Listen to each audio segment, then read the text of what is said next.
Question what do you understand by tribes. What do you mean by tribes in sociology. तो question पूछ रहा है कि tribes से आप क्या मतलब समझते हैं और सोशियोलॉजी में ट्राइब्स का क्या मतलब है। तो इसका आंसर हो जाएगा अ tribe is an Indian group that process certain qualities and characteristics that make unique culture social and political entity.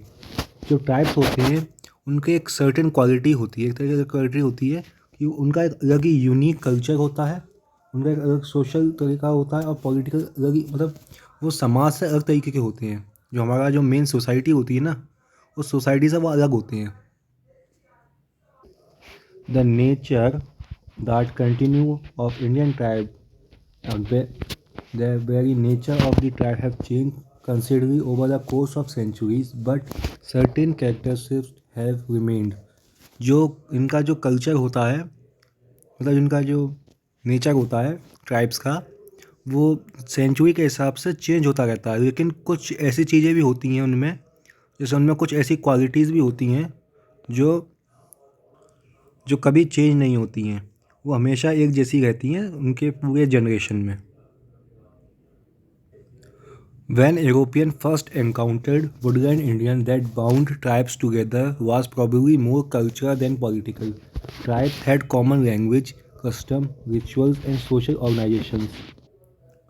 जो यूरोपियन था, फर्स्ट यूरोपियन जो वुडलैंड इंडियंस ट्राइब से मिला था। वुडलैंड इंडियन एक ट्राइब्स है, native American tribes. That that brown tribes together probably more cultural than political.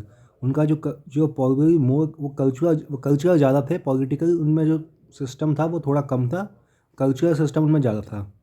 Tribes had common languages, custom, rituals and social organisations.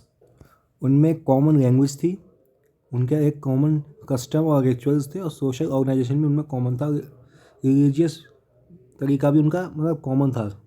जो tribes होते हैं उनमें जो चीज़ें होती हैं कॉमन होती हैं पूरे एक ट्राइब में।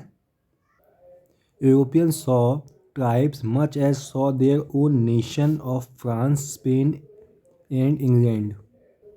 जो यूरोपियन था उसने ट्राइब्स को वैसा ही देखा जैसे उसने अपने नेशन को देखा था, जो कि जैसे फ्रांस, स्पेन और इंग्लैंड, वैसे ही उसने उस ट्राइब्स को भी देखा कि ये भी ऐसा वैसा ही है। But unlikely European nation which were generally unique politically, north American tribes tender be less structure. Tribes जो नॉर्थ अमेरिकन ट्राइब्स थे उनका जो स्ट्रक्चर था वो थोड़ा लेस था, मतलब इन सब बाकी उनसे जैसे स्पेन, फ्रांस, इनका जो स्ट्रक्चर है उससे नॉर्थ अमेरिकन जो ट्राइब्स थे उनका जो स्ट्रक्चर था वो लेस था।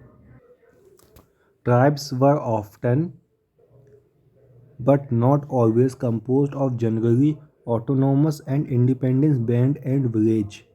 जो ट्राइब्स होते हैं वो वैसे तो इंडिपेंडेंट रहते हैं, मतलब उनमें कोई ऐसा नहीं होता कि उन पे कोई वो हो कि उन पे कोई राज करे उनके ऊपर, या उनके ऊपर किसी तरह का कोई राजा हो, लेकिन ऐसा ज़रूरी नहीं है। बट नॉट ऑलवेज, बहुत से ट्राइब्स ऐसे भी होते हैं जिनमें कोई एक राजा मानते हैं जिसको अपने। बैंड्स का मतलब यहाँ पे है सिंपलेस्ट फॉर्म सोसाइटी का। जो सोसाइटी होती है उसका एक सिंपलेस्ट फॉर्म, उसको बैंड्स बोला गया है यहाँ पे। All through the people of these bands and village share common language and cultures. Indian tribes seldom and permanent Indian tribes जो थे सेल्डम एंड वो परमानेंट पॉलिटिकल स्ट्रक्चर था उनके पास unified through the year. Instead of these mechanism such which brought together people different band and related for particular purpose। जो थे वो एक जैसे जो बहुत सारे ट्राइब्स थे आसपास के, वो एक साथ टुगेदर आते थे बैंड्स और village for a particular purpose, such as spring fishing, इनका और regional gathering, trade and the like. और through this gathering different bands and create bonds. जो ये गैदरिंग थी, जो जैसे एक ट्राइब ये है, एक ट्राइब ये है, इनके बीच एक गैदरिंग होती थी जैसे एक जगह पे, तो इससे क्या होता था, इनके बीच के बॉन्ड्स वो थे वो मजबूत होते थे, इनमें आपसी मेल बढ़ता था with one another, which were necessary in hard times, which could be called upon for defense against common तो। इसमें क्या होता था, जैसे उनका आपसी में बड़ा दोस्ती आपस में बढ़ी है, तो हार्ड टाइम जैसे कोई परेशानी के समय में या किसी भी तरह के समय में वो एक दूसरे की सहायता कर सकते थे। During this time were tribes come together, different structure operate, bring to the people together, including colonies of village and band chief who met together and communal group which member of all continent bands and village.